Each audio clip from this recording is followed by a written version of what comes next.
નમસ્કાર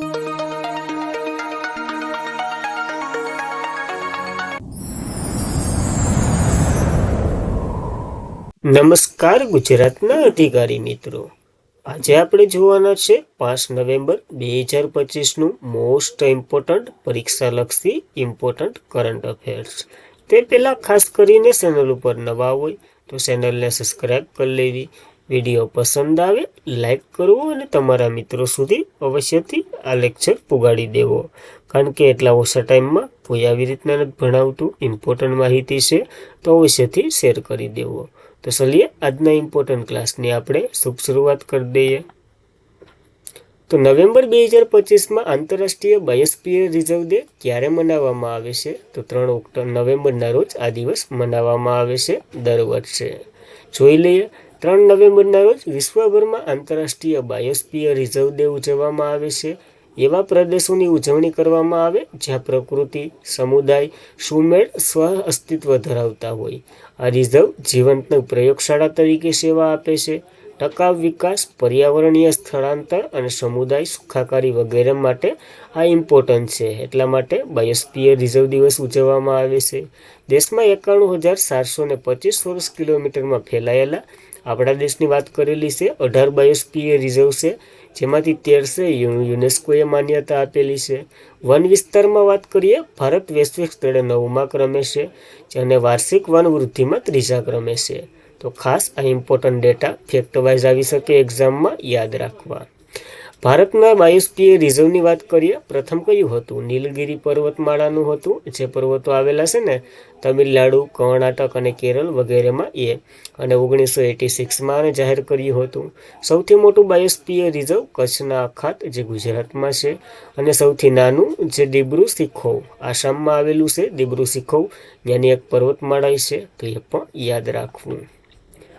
ત્યારબાદ ગોગાબિલ તળાવને ભારતનું 94મું રામસર સ્થળ જાહેર કરવામાં આવ્યું છે. કયા રાજ્યમાં આવેલું છે આ તળાવ? તો બિહારમાં આવેલું છે. આ સાથે બિહાર રામસર સાઇટો ધરાવે છે, તો ખાસ ઇમ્પોર્ટન્ટ ધરાવે બિહાર માટે અને આપણા બંને માટે. જોઈ લે, ગોગાબિલ તળાવ ભારતનું 94મું રામસર સ્થળ જાહેર થયું છે, જે બિહારમાં આવેલું છે, તો ખાસ ઇમ્પોર્ટન્ટ ધરાવે. હવે આ રામસર સાઇટ શું છે એ તો આપણને ખબર જ છે, તોય જોઈ લઈએ. 94 રામસર સ્થળો સાથે બિહાર હવે રામસર સ્થળો ધરાવે, જ્યારે તમિલનાડુ ભારતમાં સૌથી અવ્વલ નંબર ઉપર છે, ત્યારબાદ ઉત્તર પ્રદેશ અને ત્યારબાદ 3જા ક્રમે બિહાર છે, તો એ પણ જોવું. યુકે સૌથી વધારે છે, ત્યારબાદ મેક્સિકો અને પછી રામસર સ્થળોમાં ભારત 3જા ક્રમે છે. તો વૈશ્વિક સ્તરે પર ક્રમ યાદ રાખવો ભારતનો. કેટલા? 94 થઈ ગયા છે. પર્યાવરણીય રીતે મહત્વપૂર્ણ સંરક્ષણ માટે 2 ફેબ્રુઆરી 1971ના રોજ ઈરાનના શહેર રામસરમાં એક આંતરરાષ્ટ્રીય પરિષદ યોજાઈ હતી, અને ત્યારથી જ આપણે આ રામસર સંમેલન તરીકે ઉજવીએ છીએ. 1 ફેબ્રુઆરી 1982ના રોજ ભારતે હસ્તાક્ષર કર્યા હતા, અહીં 2 ફેબ્રુઆરી આવશે. રામસર સંમેલન ભારતમાં વાત કરીએ, 1 ફેબ્રુઆરી એક હશે, એક જ હશે, તો એક હશે. જોઈ લે, કરેક્ટ કરી નાખ દઈ. 1 ફેબ્રુઆરી 1982ના રોજ ભારતે રામસર સંમેલનથી બહાલી આપી હતી. બહાલી એટલે હસ્તાક્ષર કર્યા હતા. પ્રથમ ભારતીય વેટલેન્ડ સાઇટ કેવોદે, જે કેવલોદે નેશનલ પાર્ક છે ને રાજસ્થાનમાં, એ અને એની સાથે સિલ્કા તળાવ હતું, જે ઓડિશામાં આવેલું છે. 1881માં એડ થયા હતા. તમિલનાડુમાં મહત્તમ 20, આપણે વાત કરીએ મુજબ. સૌથી મોટું રામસર સ્થળ પશ્ચિમ બંગાળનું સુંદરવન છે. સૌથી નાનું હિમાચલ પ્રદેશનું રેણુકા છે. વેટલેન્ડ સિટી સર્ટિફિકેટ મેળવનાર શહેરની યાદીમાં ઉદયપુર અને ઇન્દોર બંનેને આ વખતે સમાવેશ કર્યા છે, તો એ પોઈન્ટો તો ભૂલાય જ નહીં આપણા માટે. ત્યારબાદ એપેક્સ નેતાઓની બેઠક 2025 કયા શહેરમાં યોજાઈ છે? તો યોંગુંજુ ખાતે યોજાઈ છે આ બેઠક. તો 1 નવેમ્બરના રોજ આ એપેક્સ નેતાઓની બેઠક, જે બીજું સત્ર, એની થીમ છે ભવિષ્ય માટે તૈયાર એશિયન પેસેફિક. એશિયન પેસેફિકની છે, જે કોરિયાના પ્રજાસત્તાક છે ને એના બાજુમાં યોજાયું છે. આ સત્રની અધ્યક્ષતા પીઓકેના પ્રમુખ, એટલે કોરિયાના પ્રજાસત્તાક છે એના પ્રમુખ જેમ્યુન દ્વારા કરવામાં આવી હતી, અને આ એક તારીખ પણ આપી દીધી. 2026માં ચીનમાં આ શેનઝેન ખાતે ભરાવાની છે એપેક્સ નેતાઓની બેઠક. એપેક્સની વાત કરીએ, એશિયન પેસેફિક આર્થિક સહયોગ એનું ફૂલ ફોર્મ થાય છે, જે પેસેફિક રિમ સભ્ય દેશો અને એક આંતરરાષ્ટ્રીય સહકારી મંચ છે, જે સમગ્ર એશિયન પેસિફિક ક્ષેત્રમાં મુક્ત વેપારને પ્રોત્સાહન આપવા માટે આના કાર્ય કરે છે. 1989માં આની રચના થઈ હતી. મુખ્ય મથક સિંગાપુરમાં છે. ત્યારબાદ પ્રવેગ ડાયનેમિક દ્વારા વિકસાવવામાં આવેલ ભારતની પ્રથમ ડિફેન્સ ઇલેક્ટ્રિક વાહન કઈ છે? જેનું નામ આપણે પૂછ્યું છે તો વીરા એનું નામ છે. જો કે આ ટાઈપની છે જે બધીમાં હાલી શકશે. કાંકરા, પાણા, રેતી વગેરે બધીમાં હાંકવી લેવાની. તો પ્રવેગ ડાયનેમિક્સ પ્રાઇવેટ લિમિટેડે વીરા એક ઇલેક્ટ્રિક જે ટેક્સિક ઓલ ટ્રેન વ્હીકલ છે જેનું અનાવરણ કર્યું. ભારતનું પ્રથમ ડિફેન્સ ઇલેક્ટ્રિક વાહન છે જે લશ્કરી ઉપયોગ માટે અને જે વિશ્વના પ્રથમ ઓપરેશનલ ઇલેક્ટ્રિક ટેકનિકલ વાહનનું એક છે. વીરા એક લશ્કરી પરીક્ષણ પાસ કર્યું. ત્યારબાદ તે સંરક્ષણ મંત્રાલયના ઇનોવેશન ફોર ડિફેન્સ એક્સેલના પ્રોગ્રામ હેઠળ માન્યતા મળી છે. તો યાદ રાખવું. સ્ટીલ મિશન અને રણ પર્વતોના જંગલો વગેરેના પડકારો ભૂપ્રદેશ માટે આ રસાયેલું છે. તાજેતરમાં જ પ્રવેગ કંપનીએ જે ભારત સરકાર દ્વારા જે ઇન્ડેક્સ એટલે કે innovation for defence excel award પણ મેળવ્યો છે. કારણ આ બધી કાર્ય કરે એટલા માટે આપ્યો.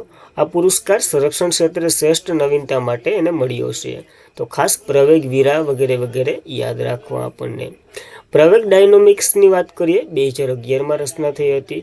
બેંગ્લોર સ્થિત એક ભારતીય કંપની છે. એનું કાર્ય મોટર વાહનનું ઉત્પાદન કરવાનું છે. તો ખાસ એ પણ યાદ રાખવું.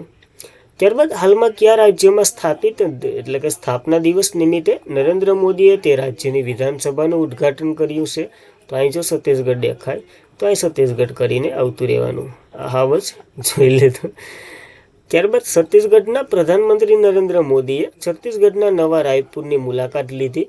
રાજ્યની 2000માં સ્થાપના દિવસ એટલે કે 2025 આ 25મી એટલે કે કઈ ઉજવી તો કે સુવર્ણ જયંતિ ઉજવી રહ્યું છે. એ દિવસ નિમિત્તે નવા વિધાનસભા સંકુલનું ઉદ્ઘાટન કર્યું. પ્રધાનમંત્રી અટલ બિહારી વાજપેયીની આ પરિષદમાં અનાવરણ કર્યું. તો કે આ વિધાનસભાની જે પરિષદ છે ને ત્યાં એની પ્રતિમાનું અનાવરણ કર્યું. અને અહીંયા 14,260 કરોડનાથી વધુ માળખાગત સુવિધા અને પ્રોજેક્ટનો પણ શુભારંભ કરી આવ્યા. 1 નવેમ્બર 2000માં બન્યું હતું. છત્તીસગઢ ભારતનું 26મું રાજ્ય બન્યું હતું મધ્યપ્રદેશમાંથી અલગ થઈને. તો એ પણ યાદ રાખવું. છત્તીસગઢની વાત કરી લઈએ. કેપિટલ રાયપુર, ગવર્નર રમણ ડેકા છે, સીએમ વિષ્ણુદેવ સાય છે. તો એ પણ યાદ રાખવું. ત્યારબાદ કયા શહેરે હાઈકોર્ટે મોટો ચુકાદો આપ્યો જેમાં ક્રિપ્ટોકરન્સી હવે ભારતીય કાયદા હેઠળ મિલકત ગણવામાં આવશે? તો આ ચુકાદો મદ્રાસની હાઈકોર્ટે આપ્યો છે. જોઈ લઈએ આ હાઈકોર્ટ વિશે. તો મદ્રાસ હાઈકોર્ટે ચુકાદો આપ્યો ભારતના કાયદા હેઠળ ક્રિપ્ટોકરન્સી મિલકત ગણવામાં આવશે. જે કોર્ટે સ્પર્શ કર્યું જ્યારે કાનૂની ટેન્ડર નથી તે કોઈ મિલકતના તમામ ગુણો એમાં જોવા મળે છે. એટલા માટે ક્રિપ્ટોકરન્સી શું છે આપને બધીને ખબર છે. જે ભૌતિક સંપત્તિ છે ચલણ, પરંતુ એવી સંપત્તિ જે વ્યક્તિ રાખી શકે અથવા તો ટ્રસ્ટમાં રાખી શકે. પણ આવું વગેરે ન્યાયાધીશ વેંકટે આની વ્યાખ્યા કીધી છે. તો વ્યાખ્યા આપણા માટે ઇમ્પોર્ટન્ટ થાય કારણ કે બંધારણમાં આપેલી જે વ્યાખ્યાઓ ઘણી પૂછાઈ ગઈ. અને આવકવેરાની કાયદા કલમ જે 2 બ્લોકલિન 47 એ દ્વારા આને સ્થાપિત કરવામાં આવ્યું છે. તો એ આર્ટિકલ યાદ રાખવો. ત્યારબાદ 2025માં એશિયન યુથ ગેમ્સમાં ભારતે કેટલા મેડલ સાથે ચમક્યું છે? તો 48 મેડલ સાથે ભારત ચમક્યું છે. તો ભારતે 2025ના બહેરીન મનામમાં યોજાયેલ એશિયન યુથ ગેમ્સ અત્યાર સુધી સૌથી સર્વશ્રેષ્ઠ પ્રદર્શન કર્યું. એક ઐતિહાસિક સિદ્ધિ પ્રાપ્ત કરી. ટોટલ 48 મેડલ જીત્યા. 13 ગોલ્ડ, 18 સિલ્વર અને 17 બ્રોન્ઝ સાથે નંબર 1 પર તો નથી રહ્યું પણ 6ઠા નંબરે રહ્યું છે. પહેલા નંબરની વાત કરીએ તો ચીન છે. તો ખાસ એ પણ આપણને યાદ રાખવું કારણ કે ચીન પહેલા નંબરે છે. કેટલા મેડલ સાથે જોઈ લઈએ. તો ચીન 147 મેડલ સાથે અને ભારતથી એના એક ભાગના નથી જીત્યા. તો એ પણ સારું કહેવાય, શ્રેષ્ઠ પ્રદર્શન છે. અને આ અગાઉ 2024ના યુથ ઓલિમ્પિક ક્વોલિફાઈનો સ્કોર હતો એમાં ભારત પાર થઈ ગયું. આનું એક શુભંકર હતું શબાબ, જે એક અરબીય ઓશિયન એટલે કે મધ્ય કદનું કાળિયાળ છે. તો કાળિયાળ યાદ રાખવું. એના માટે એક અભયારણ્ય ગુજરાતમાં જાણીતું છે. કોમેન્ટ કરી દઉં કયું છે. ત્યારબાદ કયા રાજ્યમાં મોદીજીએ ભારતની પ્રથમ ડિજિટલ આદિવાસી સ્વતંત્રતા સેનાની સંગ્રહાલયનું ઉદ્ઘાટન કર્યું છે? તો છત્તીસગઢની મુલાકાત દરમિયાન જ આ બધી કરવામાં આવ્યું છે. તો પ્રધાનમંત્રી નરેન્દ્ર મોદીએ છત્તીસગઢના 25માં સ્થાપના દિવસ નિમિત્તે શહીદ નારાયણ સિંહ સ્મારક અને આદિવાસી સ્વાતંત્રતા સેનાની સંગ્રહાલયનું ઉદ્ઘાટન કર્યું. આ કાર્યક્રમ આદિવાસી નાયકોને સમર્પિત છે, કારણ કે અહીંયા વધારે પડતા હશે. ડિજિટલ સંગ્રહાલયનું ઉદ્ઘાટન કરવામાં આવ્યું, જે આ પ્રોજેક્ટ આપણે જોઈ લીધો. અને રાયપુરમાં એક નવી વિધાનસભાનું ઉદ્ઘાટન કર્યું છે, નવનિર્મિત, એ બધી જોઈ લીધું. અને એની પરિષદમાં અટલ બિહારી વાજપેયીની પ્રતિમા પણ જોઈ લીધી. ત્યારબાદ ગુજરાતમાં કયા જિલ્લામાં રાજપીપળા ખાતે બિરસા મુંડા ટ્રાઇબલ યુનિવર્સિટીનું ઉદ્ઘાટન કરવામાં આવ્યું છે? તો નર્મદાના રાજપીપળામાં ઉદ્ઘાટન કર્યું. વર્ષ જોડીતે નરેન્દ્ર મોદીએ. તો વડાપ્રધાન નરેન્દ્ર મોદીએ 30થી 31 ઓક્ટોબર 2025ના રોજ ગુજરાતના એકતાનગરની મુલાકાતે હતા. અને આ પ્રવાસ દરમિયાન કેન્દ્રીય સરદાર વલ્લભભાઈ પટેલની 150મી જન્મજયંતિ એકતાનગર ખાતે આની ઉજવણી થઈ છે. પીએમ મોદી એકતાનગરમાં 1.140 કરોડથી વધુ પ્રોજેક્ટનો શિલાન્યાસ કર્યો. મુખ્યની વાત કરીએ, રાજપીપળા ખાતે બિરસા મુંડા ટ્રાઇબલ યુનિવર્સિટીની સ્થાપના કરી, જે બસ ચાર્જિંગ ડેપો સાથે ઇલેક્ટ્રિક બસો હશે. જે શિલાન્યાસ museum of royal kingdoms of India, જે વીર બાળ ઉદ્યાન વગેરેને આના શિલાન્યાસ કર્યા, જેમાં ટ્રાઇબલ યુનિવર્સિટી એક મહત્વની છે. પ્રથમ badminton world air box badminton વિશ્વ કપ શાહજહારમાં શરૂ થશે 11 ડિસેમ્બરથી. તો 30 ઓક્ટોબરથી લઈ બેડમિન્ટન વર્લ્ડ ફેડરેશન, જે બેડમિન્ટન વિશ્વ કપની પહેલી ટુર્નામેન્ટ સંયુક્ત આરબ અમીરાત, જે શાહજહાં સ્ટેડિયમ છે ને, ત્યાં યોજાવાનો છે 11થી 14 ડિસેમ્બર, જેમાં 12 દેશો ભાગ લેશે. હવે આ તો કે બેડમિન્ટન આપણે ખબર છે કે અંડરગ્રાઉન્ડ રમવામાં આવે છે. હવે તો કે એર ખુલ્લા મેદાનમાં રમવામાં આવશે. તો બેડમિન્ટને આવી જાહેરાત કરી. એની વાત કરીએ, વર્લ્ડ ફેડરેશન 1934માં રચના થઈ હતી. મુખ્ય મથક કુઆલાલંપુર, મલેશિયા, અને રાષ્ટ્રપતિ ખુનિંગ પટામાં છે. ત્યારબાદ તો કે સંગવા કૂટ ઉત્સવ, જે સિનુકુટી મિઝો સમુદાયની લણણી પછીનો ઉત્સવ છે. મણિપુરમાં મહોત્સવ ઉજવવામાં આવે છે 1 નવેમ્બરના રોજ. અને આ તહેવાર લણણીની મોસમનો અંત દર્શાવે છે. સારી પાકો અને સર્વશક્તિમાનનો આભાસ વ્યક્ત કરે છે. તો ખાસ મિઝો અને કુકી અને સિની અને મૈતી અને વગેરે સમુદાયોમાં ભાગ લે છે. સંગાકુટ ઉત્સવ મણિપુરમાં ઉજવાય છે, યાદ રાખવો. અને આજના માટે એટલું જ હતું. ખાસ કરીને મિત્રો, વિડીયો પસંદ આવે એક લાઈક બનતા હે, તમારા મિત્રોને શેર કરી દો. ચેનલ પર નવા હોય તો અવશ્યથી સબસ્ક્રાઈબ કરી દો. PDF વગેરે માટે ટેલિગ્રામ ચેનલમાં જોઈન્ટ થઈ જવું. આપણી ટેલિગ્રામ ચેનલની લિંક ડિસ્ક્રિપ્શનમાં છે, અને તમે સર્ચ પર કરી શકો છો. તો બસ આજના માટે એટલું જ હતું. જય હિન્દ, જય ભારત.